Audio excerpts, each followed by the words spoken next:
प्रार्थी गरेर परमिसन लिनु और ठुलो मान्छे भनेर सबैलाई माता आमा बाबुको सेवा गर्नु, कहिले पनि आमाबाबुलाई दुःख नदिनु और दिने तपाईँको दिनेमा तपाईँ दिने मान्छे तपाईँको माथि हात होस्, जहिले पनि मान्छेको तल तल हात होस्। कहिले मागेर खान नपरोस् भनेर मागेर खाने तपाईँ संसार बाँच्नुहोस्। संसारमा त एकदम ढाउ हुन्छ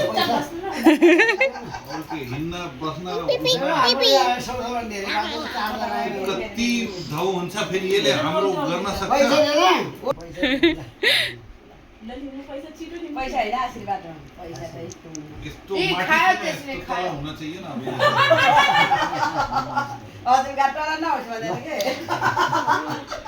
काली श्री गणेशाय नमः, श्री काली भद्रकाली कपाली लक्ष्मी कृपालु वाली विजयदशमी शुभकामना हो। जय लव श्री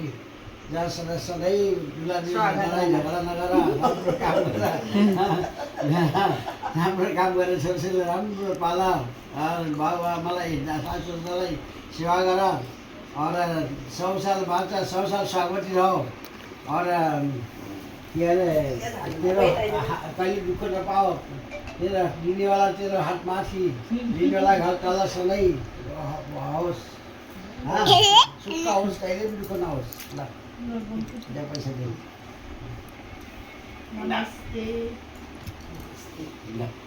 लाओ बटु आओ ढोक गर्नु न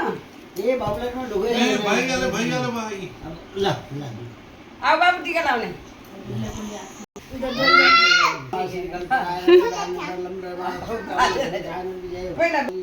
लक्ष्मी कृपालु वाली दशैं विजयदशमीको शुभकामना हो।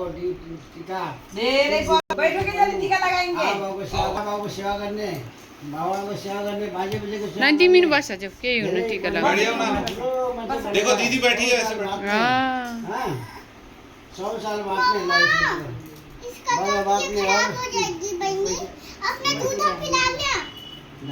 दोनों लाओ आओ हो गया टीका लगाएगा यार, टीका हो गया हाथ से ऐसे कर दे बजै को भयो भने लाई त गरी भ्या रुप त ला ला इधर आको यसले त वहाँ टीका लगाइदिनु भयो, उता गएर धोएर आएको थियो। अब नेपालमा 3 दिन जानु न टीका लगाएर मुख धुनु यसलाई लगाइदिनु के आओ यता आउनु फोटो खिच्यो अब त्यति बेला पुग्नु पर्छ। ये तो नुहाना थे, नुहाया थे ना तो निकली हाले नहीं, मेरो पूरा चिपके गए थे बाबु यस्तो दबाई दे त अरे बाबू को तो श्री गणेशाय नमः, श्री अरे एकछिन छोड़ो तो गई आउँछ ये बान्ने टीका लाऊ फस्छ भनेर डराउँछ के भयो टीका लगाएकै बाला आइदिनु टीका लाऊ संसारको ठुलो मान्छे बना पढा लेखा गरेर ठुलो धेरै पढा लेखा ल डोक दो पहले बारे बात हो गया नमस्ते का लगाएगा धेरै बाबु एठा अच्छी से बैठो ना बाबू जैसे भैया जैसे बैठो पास में तो आओ। ऐसे कर बैठो ना आसो तो टीका लगा देती हूं।